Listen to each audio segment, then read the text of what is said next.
sticking with the lessons learned theme a little bit while looking forward, do you all have, I'll start with you, Secretary Stephanie, do you have any advice for us in terms of policy, streamlining processes, authorizations, obviously funding, but what have we learned that we can be helpful with in making this process a little more efficient and effective?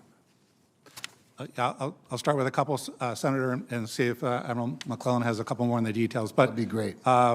Authority, which we have for these mega projects to fund them incrementally over time, which you have provided us in the past. I think continuing that for these large projects, and potentially looking at maybe a multi-year type procurement like we do in the shipbuilding world, where we can see if we can get the most efficiency by building a set of projects together in a multi-year contract, a single large contract, I think are two authorities that might be worth looking at to give more flexibility and negotiating space to our team.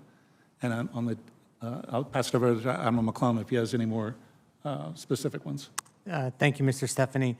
So I would only mention and emphasize what Mr. Stephanie said. Really, the multi-year work relative to repair and maintenance is something we're looking very closely at. These are complex projects, and I sometimes think repair and maintenance could give the impression of less complexity, but really the multi-year relative to that, say a dry dock that we're repairing, and the way then that relates to an operational availability and a current operational availability is absolutely critical. And so our ability to have a flexible approach, multi-year funding certainly is going to help us execute over time, Senator.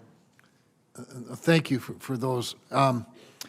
Along with all of that, of course, there's another challenge that we're hearing from everybody. I mean, seasonal farm and hospitality workers to surgeons and very sophisticated technology workers and everything in between. We have a workforce challenge in our country right now, particularly in the private sector.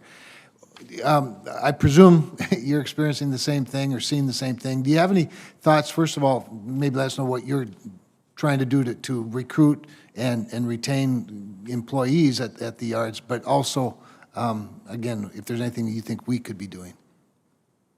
I think Admiral Gleanis would be best to address the workforce at the shipyards. Yeah, Senator, that's a great question. Thanks very much. And we're seeing the same thing in the public yards as well, right? Our attrition rates are higher than what we had planned. Our recruitment rates are lower than what we had planned. And what we're doing is, we offer some pretty good training as we bring people into the yards through our apprentice programs. So that's one real positive.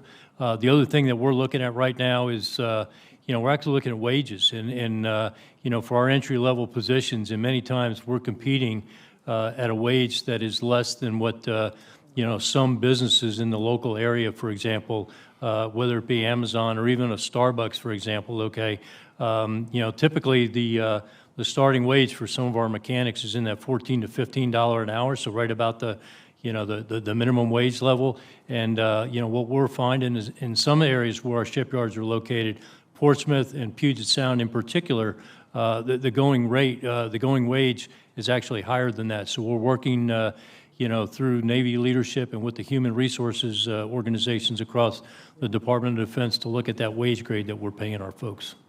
Well, I commend you on that, and make sure if we can be helpful, we ought to be. And clearly, when you're competing for talent with Starbucks in the Seattle area, it's a tough competitor, but we ought to have the best that we can get, and we want to certainly help you be competitive. Just bring up real quickly, there are 18 co-sponsors, and a lot of them from this committee of the Shipyard Act. Speaking of infrastructure and some additional resources, and maybe you could just generally comment on the Shipyard Act, what you know about it, and how helpful it maybe could be, Mr. Secretary. Yes, sir. So, the Navy supports that act. The idea of having a commitment of all the funding up front with a time, not a time limit, 1 year to spend it, but having time over a period of time to spend the funding most efficiently, and the knowledge that all, in this case, the total dollar value was there and could be worked with industry most effectively. is a best practice. So we would absolutely support that, sir. It's always tough to apply the time value of money in appropriations processes by the government, but we need to get better at it. Thank you, Madam Chair.